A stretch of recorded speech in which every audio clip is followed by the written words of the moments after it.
स्वागत है आप सभी का आपके अपने YouTube channel GK with study वाला में। आप सभी जान रहे हैं कि आप लोगों का पीएमएसएसबी एग्जाम 2023 बहुत ही नज़दीक आ गया है। अगर आप लोग अब तैयारी में नहीं लगे तो अब तैयारी में लग जाए। ये जो वीडियो होने वाला है, ये वीडियो क्लास 9th वालों के लिए वेरी वेरी इंपॉर्टेंट होने वाला है। आज की इस वीडियो में हम लोग मोस्ट इंपॉर्टेंट क्वेश्चन यानी आप लोग का सोशल साइंस का मोस्ट इंपॉर्टेंट क्वेश्चन को सॉल्व करने वाले हैं, जो पीएमएसएसबी के एग्जाम में आपसे डायरेक्ट पूछे जा सकते हैं। इसलिए आप लोग वीडियो को स्किप करके जाने की कोशिश मत कीजिएगा। ऐसे वीवीआई 25 ऐसे वीवीआई क्वेश्चन को लेकर आए जो आप लोग के पीएमएसएसबी के एग्जाम में डायरेक्ट पूछे जा सकते हैं। अभी तक आप लोगों ने वीडियो को लाइक नहीं किया तो वीडियो को लाइक कर दीजिए। चैनल पर जितने विद्यार्थी नए आए चैनल को भी जरूर से सब्सक्राइब कर लीजिएगा और आप लोग अपने दोस्तों को जरूर से वीडियो शेयर कर दीजिएगा। तो चलिए अब हम लोग चलते हैं क्वेश्चन की तरफ। विद्यार्थियों तो हम लोग यहाँ पर क्वेश्चन की तरफ आ चुके और यहाँ पर आपको प्रश्न संख्या 1 नजर आ होगा। इसमें क्या पूछ रहा है, इनमें से किसकी कुछ उपयोगिता है, मतलब किस चीज की उपयोगिता ये आपको बताना। चलिए ऑप्शन को पढ़ते हैं। ऑप्शन नंबर ए है water, option B electricity, option C vegetable, option D all of this. देखिए हिंदी में पढ़ते तो ऑप्शन है पानी, ऑप्शन बी बिजली, ऑप्शन सी सब्जी, ऑप्शन डी ये सभी। अब आपको क्या नजर आ गया, तो ऑल ऑफ दीज नजर आ गया। तो ऑल ऑफ दीज क्या राइट होता, तो आप लोग को बताना कि ये सभी बिल्कुल राइट आंसर हो जाएगा। मतलब कहीं भी आपको ऑल ऑफ दीज नजर आता तो आपको आंख बंद करके मार कर आना है कि आंख बंद करके तो आप लोग मार नहीं सकते। बस एकदम सिंपल से एक मतलब 3 सेकंड में आप लोग उसका जवाब दे दीजिएगा, सर इसका right answer all of these बिल्कुल हो जाएगा। ठीक है, तो अब हम लोग प्रश्न संख्या किसकी तरफ चलेंगे, तो 2 की तरफ चलेंगे। देखिए यहाँ पर आपसे क्या पूछ रहा है, इसमें आपसे पूछ रहा है इनमें से किसका आर्थिक महत्व है, मतलब आर्थिक महत्व किसका। तो आर्थिक को हम लोग हिंदी में इंग्लिश में क्या बोलते हैं, तो इकोनॉमिक बोलते हैं। ये आपको पता होना चाहिए। तो ऑप्शन पढ़ते हैं, एक लैंडस्केप, ऑप्शन बी घरेलू उपचार, ऑप्शन सी धातु, ऑप्शन डी इनमें से कोई नहीं। तो आपको पता है कि इनमें से कोई नहीं, तो ये ऑप्शन आपका कट गया और ये भी ऑप्शन कट गया। अब ये 3 चीज में एक ऑप्शन सही, तो राइट आंसर क्या, तो सर मेटल यानी आपका धातु बिल्कुल राइट आंसर है। सर क्या राइट है, तो धातु बिल्कुल राइट आंसर हो गया। ठीक है, अब हम लोग प्रश्न संख्या किसकी तरफ चलेंगे, तो 3 की तरफ चलेंगे। देखिए इस प्रश्न में आप लोग को नहीं दिखाई दे रहा होगा, आप दिखाई दे रहा होगा। यहां पर आपसे क्या पूछ रहा है, पृथ्वी पर संसाधनों का असमान वितरण किसके कारण होता है। मतलब जो पृथ्वी पर संसाधनों का असमान वितरण यानी आप लोग को बांटा जा रहा है, डिस्ट्रीब्यूट किया मतलब बांटा जो जा रहा है वो किसके कारण बांटा जा रहा है, इसको आपको बताना है।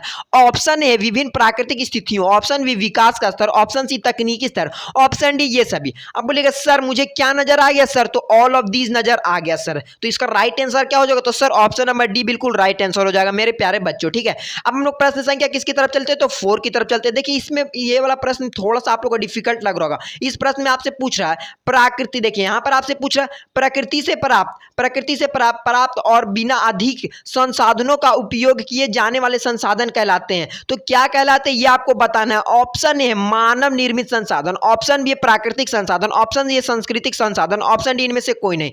तो इसका राइट आंसर क्या होगा, तो देखिए मैं आप लोग को बता देता हूं। यहां पर आपको पढ़ेंगे क्वेश्चन को ढंग से, तो आप पूछा प्रकृति से प्राप्त, यानी जो आप लोग का प्रकृति से प्राप्त होता है तो हम लोग उसको क्या बोलते हैं, तो सिंपल सा बात है कि जो प्रकृति से प्राप्त होता है उसे हम प्राकृतिक संसाधन करेंगे, यानी नेचुरल संसाधन कहेंगे, यानी नेचुरल रिसोर्सेस कहेंगे।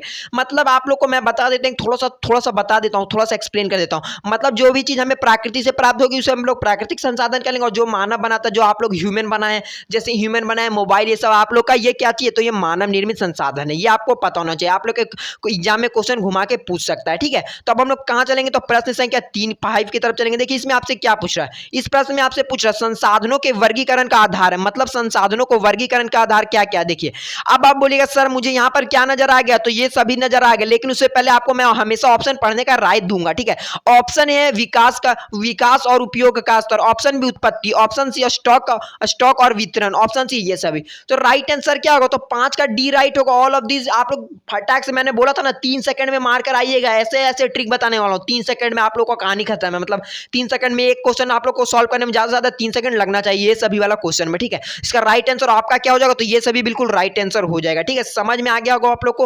अब हम लोग कहां चलते हैं, तो प्रश्न संख्या 6 की तरफ चलेंगे। यहां पर आपसे क्या पूछ रहा है, जिन संसाधनों की मात्रा ज्ञात है उन्हें एक नाम दिया गया, मतलब जिन संसाधनों की मात्रा ज्ञात हो उन्हें नाम दिया गया है। तो क्या नाम दिया गया ये आपको बताना। देखिए फिर से आपको क्या नजर आ गया, तो यहां पर आपका भी राइट आंसर क्या होगा, तो ये सभी बिल्कुल राइट आंसर होगा। ठीक है, संभावित संसाधन भी होगा आपका, वास्तविक संसाधन भी होगा, और सी स्टॉक भी होगा। तो यानी राइट आंसर क्या होगा, तो ऑप्शन नंबर डी बिल्कुल राइट आंसर होगा, ऑल ऑफ दिस बिल्कुल राइट आंसर होगा। अब हम लोग प्रश्न संख्या 7 की तरफ चलते हैं। देखिए यहाँ पर इंग्लिश वाले एक बार थोड़ा सा रोक करके देख लीजिए। अब हम लोग कहां चलते हैं, तो हिंदी वाले की तरफ चलेंगे। देखिए यहाँ पर आपसे क्या पूछ रहा है, जैविक संसाधनों का एक उदाहरण दीजिए, मतलब जैविक संसाधन क्या है। ठीक है, आपको एक उदाहरण देना है। पहले इसको ऑप्शन को पढ़ते हैं। ऑप्शन है क्या, चट्टाने, ऑप्शन बी है खनिज, ऑप्शन सी मिट्टी, ऑप्शन डी जानवर। अब बोलिएगा सर मुझे यहाँ पर ऑप्शन मतलब ऑप्शन को पढ़ते के साथ मुझे समझ में आएगा इसका राइट आंसर क्या होगा, तो ऑप्शन नंबर डी होगा। अब बोलेगा सर कुछ बच्चों को नहीं समझ में आया, तो मैं बताता हूँ कैसे आपका ऑप्शन नंबर डी हुआ राइट। अब देखिए समझने का कोशिश कीजिए। जैसे इसमें पूछा जैविक, जैविक का मतलब होगा जिनमें जान है, ठीक है। जान किन में, तो चट्टान में जान है तो नहीं, खनिज में जान है तो नहीं, मिट्टी में जान है तो नहीं। तो आपका जान किस में, तो जानवर में जान है, जानवर में जान है, ह्यूमन में जान है, ठीक है। ये आपको पता होना चाहिए। यहाँ right answer option number D बिल्कुल राइट आंसर हो जाएगा। आप लोग को समझ में आ चुका होगा मेरे प्यारे बच्चों। अब देखिए हम लोग यहाँ पर आ चुके हैं, क्या पर आ गए, तो प्रश्न संख्या 8 की तरफ आ चुके हैं। यहाँ पर आपसे पूछ रहा है कोयला इसका उदाहरण है, मतलब कोयला किसका उदाहरण है ये आपको बताना है। ऑप्शन ए नवीकरणीय संसाधन, ऑप्शन बी गैर नवीकरणीय संसाधन, ऑप्शन सी मानव संसाधन, ऑप्शन डी संभावित संसाधन, ठीक है। तो आप लोग को राइट आंसर क्या होगा, तो 8 का यहाँ पर ऑप्शन नंबर क्या भी हो जाएगा, तो ऑप्शन नंबर बी गैर नवीकरण संसाधन, यानी आप लोग का अनवीकरणीय संसाधन बिल्कुल राइट आंसर होगा। मतलब गैर को हम लोग अनवीकरणीय संसाधन भी कह सकते हैं, यानी यहाँ पर क्या राइट होगा, तो ऑप्शन नंबर बी बिल्कुल राइट आंसर हो जाएगा, ठीक है। अब हम लोग प्रश्न संख्या 9 की तरफ चलते। देखिए यहाँ पर आपसे क्या पूछ रही है, वाला क्वेश्चन थोड़ा सा आप लोग को मतलब मैं इसमें एक्सप्लेन बहुत अच्छे तरीके से करने वाला हूँ। यहाँ पर आपसे पूछ रहा है टेक्नोलॉजी किसका उदाहरण है, मतलब technology is an example of, मतलब आप लोग का जो टेक्नोलॉजी इसका उदाहरण है। पहले ऑप्शन को पढ़ते हैं। ऑप्शन है प्राकृतिक संसाधन, ऑप्शन बी मानव निर्मित संसाधन, ऑप्शन सी दोनों, यानी दोनों ए और बी, ऑप्शन डी इनमें से कोई नहीं। तो ये आपको ऑप्शन कट गया। अब आपका ये तीनों में से होगा एक ऑप्शन। तो समझने की कोशिश थोड़ा सा आप लोग कीजिए। यानी मैं आप लोगों को क्या थोड़ा सा पहले मैं बताया था, आप लोग को रिवाइज करा देता हूं। मैं आप लोग को बताया था जो जितने भी संसाधन में मानव ने बनाया जितने भी संसाधन, वो कौन सा संसाधन होता है, तो क्या चीज होता है, तो आपका मानव निर्मित संसाधन होता है। ये मैं आप लोग को बता चुका हूं, ठीक है। मानव निर्मित संसाधन होता है, ये मैं अभी आप लोग को थोड़ा देर पहले बताया था। और प्राकृतिक संसाधन क्या चीज होता है, जैसे आप लोग का पहाड़ जो पहले से मतलब जिसे प्रकृति ने बनाया उसे हम लोग प्राकृतिक संसाधन कहते हैं। तो यहाँ पर आप लोग टेक्नोलॉजी के बारे में अगर थोड़ा सा भी जानते हो, तो टेक्नोलॉजी किसने बनाया, तो मानव ने बनाया है। तो यहाँ पर ऑप्शन नंबर बी राइट होगा। ए और बी कोई मारकर मत आ जाएगा, मेरा नाम मत डुबा दीजिएगा। आप लोग की सर ने बताया था कि ए और बी, इसलिए मैं आप लोग को थोड़ा सा ऑप्शन को भी पढ़ने के लिए राय देता हूं, ठीक है। आप लोग को ऑप्शन को थोड़ा सा पढ़ना है। अब हम लोग प्रश्न संख्या 10 की तरफ चलेंगे। देखिए ये वाला प्रश्न थोड़ा सा लंबा है, तो इसको जूम कर देते हैं। यहाँ पर आपसे पूछ रहा है संसाधनों का सावधानी पूर्वक उपयोग करना तथा उन्हें नवनिर्मित होने के लिए समय देना कहलाता है। मतलब क्या कहलाता है यह आपसे पूछ रहा है। ऑप्शन ए संसाधनों की कमी, ऑप्शन बी संसाधन संरक्षण, ऑप्शन सी संसाधन प्रदूषण, ऑप्शन डी इनमें से कौन। तो ये आपका ऑप्शन कट चुका है, यानी none of the above cut चुका है। अब आपका ये तीन ऑप्शन में से एक ऑप्शन सही है, तो कौन सा ऑप्शन सही है आप लोग को बताना है, ठीक है। तो इस सवाल का जवाब मैं क्या कमेंट में मांग सकता हूं, तो बोलेगा सर हाँ बिल्कुल कमेंट में मांग सकते सर। तो इस सवाल का जवाब मुझे कमेंट करके बताइएगा, ठीक है। कमेंट में इस सवाल का जवाब मुझे जरूर से बताएगा। ये आपका ऑप्शन नहीं है, ये मतलब ऑप्शन नंबर डी 10 का नहीं होगा, ठीक है। बस मुझे कमेंट करके जरूर से बता दीजिएगा आप लोग, ठीक है मेरे प्यारे विद्यार्थियों।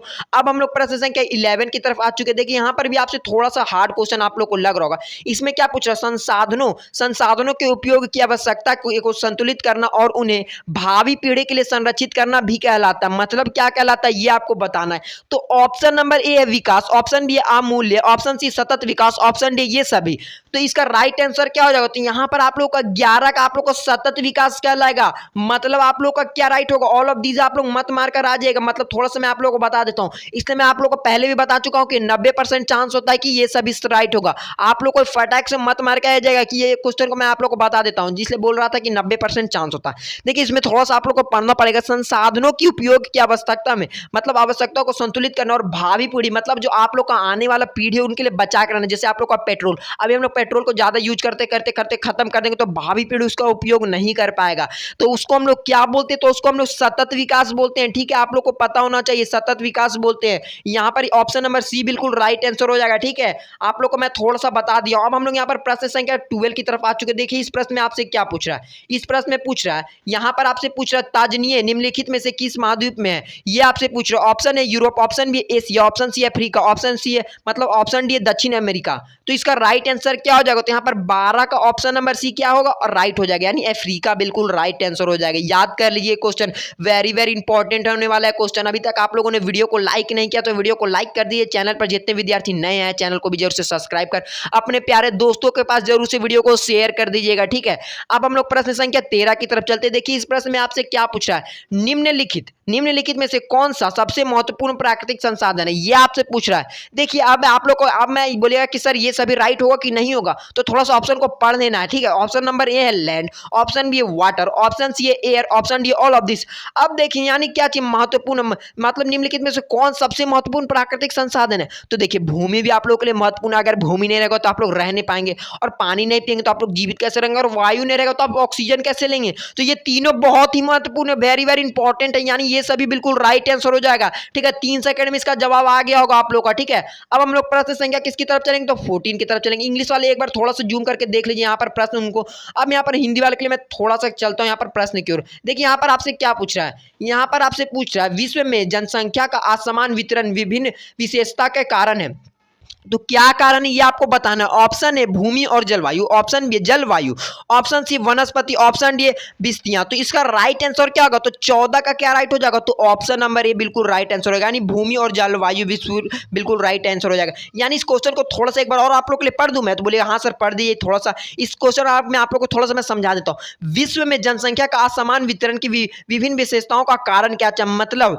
विश्व जनसंख्या क्यों बढ़ रहा है, असमान वितरण क्यों बढ़ रहा है ये आपको बताना। जैसे कि भूमि, आजकल आप लोग देखेंगे कि बहुत बड़े बड़े भूमि का उपयोग, मतलब जमीन बिक रहा है, जलवायु बहुत जरूरी है, ठीक है। तो इसका राइट आंसर क्या होगा, तो भूमि और जलवायु बिल्कुल राइट आंसर होगा। इंग्लिश वालों के लिए ऑप्शन नंबर ए बिल्कुल राइट आंसर हो जाएगा, ठीक है। अब हम लोग प्रश्न संख्या किसकी तरफ चलेंगे, तो 15 की तरफ चलते। देखिए इस प्रश्न में आपसे क्या पूछ रहा है, इस प्रश्न में आपसे पूछ रहा है सामान्य संपत्ति संसाधन का उदाहरण क्या है, ये आपसे पूछ रहा है। तो यहां पर ऑप्शन है सामुदायिक भूमि, ऑप्शन बी है व्यक्तिगत भूमि, ऑप्शन सी है दोनों ए और बी, ऑप्शन डी इनमें से कोई नहीं। यानी आप लोग को सामान्य संपत्ति का उदाहरण क्या है ये आपको बताना है। तो इसका राइट आंसर क्या होगा, तो ऑप्शन नंबर सी राइट होगा, दोनों ए और बी बिल्कुल राइट आंसर होगा। क्यों होगा, तो समुदाय सामान्य संपत्ति संसाधन का उदाहरण, तो सामुदायिक भूमि और व्यक्तिगत भवन भी बिल्कुल राइट आंसर होगा। यानी आप लोग का क्या राइट होगा, तो बोथ ए एंड बी बिल्कुल राइट आंसर हो जाएगा, ठीक है। थोड़ा सा एकदम इजी सा क्वेश्चन था।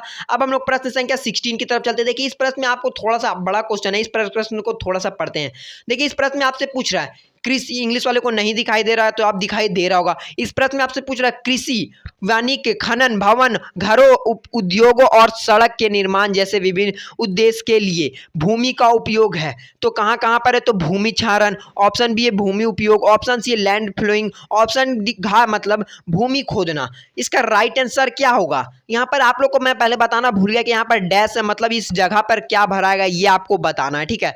तो इसका राइट आंसर क्या होगा, तो 16 का क्या राइट होगा, तो ऑप्शन नंबर बी बिल्कुल राइट आंसर होगा, यानी भूमि उपयोग। भूमि उपयोग होगा तभी कृषि होगा, वाणिज्य होगा, खनन होगा, भवन होगा, घर होगा, उद्योग होगा, सड़क होगा, निर्माण होगा, ठीक है। ये आप लोग को बिल्कुल पता होगा। तो यहाँ पर राइट आंसर क्या हो जाएगा, तो लैंड यूज बिल्कुल राइट आंसर हो जाएगा, ठीक है। अब हम लोग प्रश्न संख्या 17 की तरफ चलते। देखिए इंग्लिश वाले एक बार थोड़ा सा देख लीजिए, यहाँ पर हम लोग हिंदी वाले के लिए क्वेश्चन पढ़ते हैं। निम्नलिखित में से कौन भूमि का उपयोग निर्धारित करता है, मतलब निर्धारित करता है। तो यहाँ पर हम लोग थोड़ा सा हिंदी का ऑप्शन को पढ़ लेते हैं। यहाँ पर आपसे क्या पूछ रहा है, देखिए यहाँ पर आपसे पहला ऑप्शन है मिट्टी और स्थल के लिए, तो ऑप्शन बी है जल, वायु और वनस्पति, ऑप्शन सी पानी की उपलब्धता, ऑप्शन डी है ये सभी। इसका राइट आंसर क्या हो जाएगा, बोलेगा सर मुझे यहाँ पर कुछ थोड़ा सा जूम करके दिखा दीजिए सर, यहाँ पर मुझे क्या नजर आ गया है, तो यहाँ पर मुझे ये सभी नजर आ गया, यानी ये राइट बिल्कुल हो जाएगा। अब हम लोग कहाँ चलेंगे, तो प्रश्न संख्या किसकी तरफ चलेंगे, तो 18 की तरफ चलते हैं। इस प्रश्न में आपसे क्या पूछ रहा है, हिंदी वाले को नहीं दिखाई दे रहा तो अब दिखाई दे रहा होगा। इस प्रश्न में आपसे पूछ रहा है ऑस्ट्रेलिया अपने क्षेत्रफल का सबसे बड़ा भाग किसके लिए उपयोग करता है, ये आपको बताना है। ऑप्शन ए चरगाह, ऑप्शन बी फसल भूमि, ऑप्शन सी वन भूमि, ऑप्शन डी अन्य उपयोग। तो यानी आप लोग को राइट आंसर क्या हो जाएगा, तो 18 का ऑप्शन नंबर ए बिल्कुल राइट आंसर हो गया। यानी आप लोग का ऑस्ट्रेलिया जो अपना सबसे बड़ा क्षेत्रफल किसके लिए उपयोग करता है, तो चरगाह के लिए बिल्कुल राइट आंसर हो जाएगा। यानी इंग्लिश वालों के लिए ऑप्शन नंबर ए बिल्कुल राइट आंसर हो जाएगा। अब हम लोग लास्ट दो क्वेश्चन वीवीआई लास्ट दो क्वेश्चन की तरफ आ चुके हैं, ठीक है। अब देखिए इस प्रश्न में आपसे क्या पूछ रहा है, मिट्टी की निचली परत है, मतलब मिट्टी की निचली परत क्या ये आपको बताना है। यहाँ पर आपका ऑप्शन नंबर डी तो नहीं होगा, ये आपको पता है। अब यहाँ पर तीन ऑप्शन को पढ़ते हैं। ऑप्शन है अपरिचित चट्टान, ऑप्शन बी है पेरेट रॉक, ऑप्शन सी है उपमृदा। तो इसका राइट आंसर क्या हो जाएगा, तो 19 का आपका राइट आंसर हो जाएगा ऑप्शन नंबर बी बिल्कुल राइट आंसर हो जाएगा, ठीक है। पेरेंट रॉक बिल्कुल राइट आंसर हो जाएगा, यानी मिट्टी की निचली परत में है क्या, तो पेरेंट रॉक बिल्कुल राइट आंसर हो जाएगा, ठीक है। अब हम लोग कहाँ चलते हैं, तो प्रश्न संख्या 20 की तरफ चलने वाले। देखिए प्रश्न संख्या 20 में आपसे क्या पूछ रहा है। और अभी मैं आप लोग को मैं बता दूं, ये वीडियो 25 क्वेश्चन के लिए होने वाला है, क्योंकि आप लोग को सोशल साइंस में 25 क्वेश्चन पूछे जाने वाले हैं, ये आपको पता होगा। ठीक है, इस क्वेश्चन को पढ़ते हैं। निम्नलिखित में से किसका उपयोग मृदा संरक्षण के लिए किया जाता है, मतलब मृदा को संरक्षित करने के लिए किया जाता है। तो आपको बोलेगा सर मुझे यहाँ पर ये सभी नजर आ गया, इस ऑप्शन को मैं नहीं पढ़ने वाला हूँ, इसका मुझे पता है कि ये सभी बिल्कुल राइट आंसर हो जाएगा। ठीक है, अब यहाँ हम लोग कहाँ चलते, तो प्रश्न संख्या 21 की तरफ चलते। एक बार यहाँ पर पढ़ लेते हैं इस क्वेश्चन को भी। Which is not an example of ground water, यानी आप लोग का क्या चाहिए, ग्राउंड वाटर का एग्जाम्पल नहीं है। तो हिंदी का क्वेश्चन पढ़ते हैं। यहाँ पर क्या पूछ रहा है, भूजल। भूजल का उदाहरण नहीं है, भूजल यानी आप लोग का जमीन के अंदर। तो नदियों में बहता पानी, ऑप्शन बी कुओं के माध्यम से पानी, ऑप्शन सी हैंडपंप के माध्यम से पानी, ऑप्शन डी है समरसेबुल पंप के माध्यम से पानी, यानी भूजल का उदाहरण नहीं है। तो भूजल मतलब आप लोग क्या समझते हैं, मतलब मैं आप लोग को कहने का मैं कहने का उदाहरण दूं अगर, तो आप लोग बोलिएगा सर इसका राइट आंसर मुझे पता चल चुका, लेकिन जिन बच्चों को नहीं समझ में आया मैं उनको बताता हूं। मतलब जो भूमि के अंदर से जो जल निकाला जाता है उसे हम लोग क्या कहते हैं, तो भूजल कहते हैं, ये आप लोग जान गए। अब भूजल कहां कहां से निकाला जाता है, तो हम लोग कुओं के माध्यम से, यानी कुओं को खोद कर निकाल रहे, और हैंडपंप को के माध्यम से भी, और समरसेबुल क्या चाहिए, तो आप लोग का हैंडपंप भी एक, मतलब समझ लीजिए हैंडपंप का जो मशीन होता है उसको हम लोग समरसेबुल कहते हैं। और आप लोग बोलिएगा सर नदियों का पानी क्यों नहीं होगा, नदियों में बहता पानी क्यों नहीं होगा, तो नदी से बह रहा है, भूमि से हम लोग खोद के थोड़ी ना निकाल रहे, वो नदी से ऐसे करके बह कर आ रहा है पानी। ठीक है, ये बहता हुआ पानी को हम लोग खोद कर नहीं निकाले, इसलिए इसका राइट आंसर नदियों से बहता पानी होगा, और इसमें उदाहरण नहीं है इसलिए पूछा था। ठीक है, अब हम लोग कहां चलते, तो प्रश्न संख्या 22 की तरफ चलते हैं। देखिए इस प्रश्न में आपसे पूछ रहा है, निम्नलिखित में से कौन सा एक प्रसिद्ध पक्षी अभयारण्य है। ठीक है, तो ऑप्शन ए है काजीरंग राष्ट्रीय उद्यान, ऑप्शन बी है दुविधा में tiger park, option C green वन, ऑप्शन डी है भारतपुर अभयारण्य। इसका राइट आंसर क्या होगा, तो 22 का ऑप्शन नंबर डी बिल्कुल भारतपुर अभयारण्य बिल्कुल राइट आंसर हो जाएगा। ठीक है, यहाँ पर आपका ऑप्शन नंबर बी बिल्कुल राइट आंसर हो जाएगा। आप कहां चलते हैं, तो प्रश्न संख्या 23 की तरफ चलते हैं। इस प्रश्न में आपसे क्या पूछ रहा है, वनों का क्षेत्रफल बढ़ाना क्यों आवश्यक है, ये आपको बताना है। तो यहाँ पर पारिस्थितिक संतुलन बनाए रखने के लिए। ठीक है, ऑप्शन बी है वन वायुमंडल में कार्बन डाइऑक्साइड का अवशोषित करने के लिए, ऑप्शन सी है वन वर्षा स्तर को बढ़ाने में मदद करता, ऑप्शन डी ये सभी। अब बोलेगा सर मैं जब ऑप्शन को पढ़ा तो मुझे इसका राइट आंसर क्या नजर आया, तो यानी ये सभी राइट आंसर हो, यानी ऑल ऑफ दीज। मुझे बहुत ही अच्छा लगा कि ऑल ऑफ दीज, ये चारों चीज बहुत ही इंपॉर्टेंट है, इसलिए इसका राइट आंसर क्या होगा, यानी ऑप्शन नंबर डी हिंदी वालों के लिए, और ऑप्शन नंबर डी इंग्लिश वालों के लिए भी बिल्कुल राइट होगा। अब हम लोग प्रश्न संख्या 24 की तरफ चलते हैं। इंग्लिश वाले एक बार अपना देख लीजिए पढ़ के। अब हम लोग यहाँ पर हिंदी वाले के लिए चलते हैं, थोड़ा सा इस क्वेश्चन को जूम करते हैं। इस प्रश्न में आपसे पूछ रहा है वनों और कृषि योग भूमि का बड़े पैमाने पर विनाश निम्नलिखित कारणों से हुआ है। तो किन कारणों से ये आपको बताना। ऑप्शन है बढ़ती जनसंख्या, ऑप्शन बी जनसंख्या की लगातार बढ़ती मांग, ऑप्शन सी दोनों, ए और बी, ऑप्शन डी इनमें से कोई नहीं। आप बोलेगा सर इनमें से कोई नहीं तो होगा नहीं। अब ये तीन ऑप्शन में से मुझे एक ऑप्शन सही लग रहा है, तो कौन सा सही लग रहा है, तो देखिए वनों और कृषि का योग मतलब भूमि का बड़े पैमाने पर विनाश क्यों हो रहा है, तो बढ़ती जनसंख्या के कारण हो रहा है, और जनसंख्या की लगातार बढ़ती मांग के कारण हो रहा है। तो यानी राइट क्या होगा, तो राइट होगा ऑप्शन नंबर सी, दोनों ए और बी बिल्कुल राइट हो जाएगा, यानी ऑप्शन नंबर सी बिल्कुल राइट आंसर हो जाएगा। ठीक है, यहां पर आप लोग का बोथ ए और बी होना चाहिए था, ये वाला ऑप्शन मतलब थोड़ा सा इंग्लिश वालों को गलत मिल गया, यहाँ पर बोथ ए और बी होना चाहिए। ठीक है, अब हम लोग कहां चलते हैं, तो प्रश्न संख्या 25 की तरफ चलते हैं। लास्ट प्रश्न की तरफ आ चुके हैं। ठीक है, ओ सॉरी दोस्तों, मैं इंग्लिश वालों को ऑप्शन नहीं दिखाया था, ये मतलब ये क्वेश्चन ये 25वां क्वेश्चन था। ठीक है, ये आप लोग का 25 क्वेश्चन था, मैं यहाँ पर इंग्लिश वाला मतलब 24 का मतलब क्वेश्चन समझ लिया था। ठीक है, ये यानी आप लोग का इंग्लिश वाले के लिए भी ये ऑप्शन राइट आंसर हो जाएगा। क्या राइट होगा, तो बोथ ए एंड बी बिल्कुल राइट आंसर हो जाएगा। ठीक है, अब हम लोग यहाँ पर लास्ट क्वेश्चन की तरफ चलते हैं। देखिए लास्ट क्वेश्चन में आपसे क्या पूछ रहा है, उत्खनन एक प्रमुख पर्यावरण चिंता क्यों बना गया, मतलब उत्खनन क्या चीज होता है, मतलब जो जमीन को हम लोग खोद रहे हैं उसी को उत्खनन कहते हैं। ठीक है, तो ऑप्शन को पढ़ते हैं। पहला ऑप्शन क्या बोलता है, क्योंकि खनिज प्रदूषक है, ऑप्शन बी है उत्खनन गतिविधियों से उठने वाली धूल के कारण, ऑप्शन सी है क्योंकि यह लोगों का वास्तविकता मतलब वास्तविक करके किया जाता है। ठीक है, ऑप्शन डी इनमें से कोई नहीं। तो ये ऑप्शन तो आपको होगा नहीं, मैं आप लोग को बता देता हूँ कि ये ऑप्शन मैथ में आप लोग का 90% चांस होता है ये ऑप्शन सही होने का, और ये आप लोग का सोशल साइंस ये सब में बहुत कम चांसेस से होता है सही होने का। ठीक है, तो राइट आंसर क्या होगा, तो 25 का ऑप्शन नंबर बी बिल्कुल राइट आंसर हो जाएगा, उत्खनन गतिविधियों से उठने वाले धूल के कारण। ठीक है, आप लोग को मैं 25 मोस्ट इंपॉर्टेंट क्वेश्चन आंसर बता चुका हूं, जो आप आप लोग के पीएमएसएसबी के एग्जाम में डायरेक्ट पूछे जा सकते थे। अभी तक आप लोगों ने वीडियो को लाइक नहीं किया तो वीडियो को लाइक कर दीजिए। चैनल पर जितने विद्यार्थी नए आए चैनल को भी जरूर से सब्सक्राइब कर लीजिए और अपने जरूरतमंद दोस्तों को जरूर से इस वीडियो को शेयर कर दीजिएगा ताकि उनको भी इसके बारे में पता चल सके। तो आज की इस वीडियो में बस इतना ही। तब तक के लिए जय हिंद जय भारत। मिलते हैं किसी नेक्स्ट वीडियो में।